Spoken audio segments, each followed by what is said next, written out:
For us, sustainability means, people, plants and animals and its relationship together as a holistic system.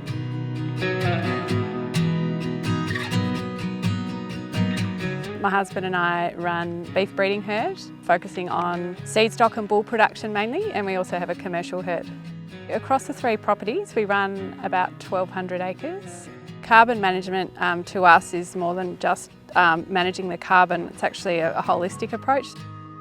So looking at soil health, soil biology, and using natural systems to improve the soil health, and as a co-benefit that will then increase soil carbon.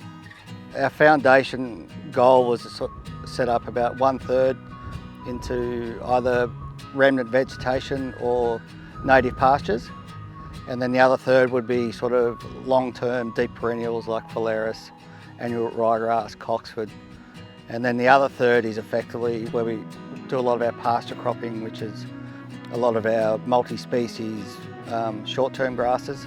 We probably at the back of our minds have this perception of what is a perfect pasture, and we sort of let the system sort of evolve and gave ourselves sort of 5 years to understand what was best suited.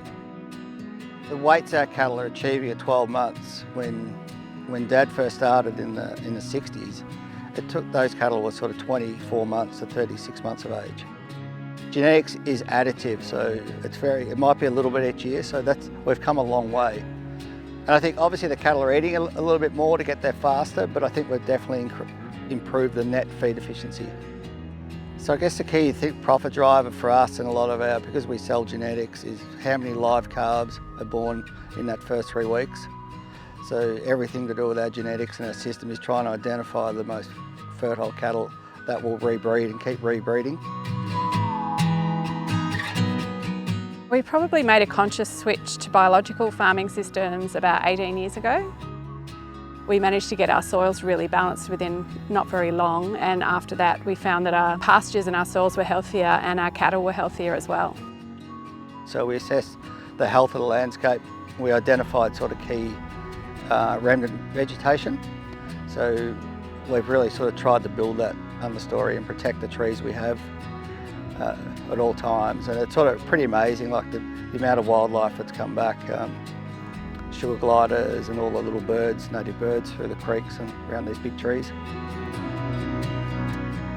We really like working with Greenhams. They're a family-based business in Victoria, and we find them also really great to work with. So we've built some really good relationships there, and we find that their values often align with ours. We're already very conscious of ensuring that our animal welfare standards were really high, and Greenhams also have that built in, obviously, with the Never Ever program. So we've accredited with the Never Ever program with our cow herd.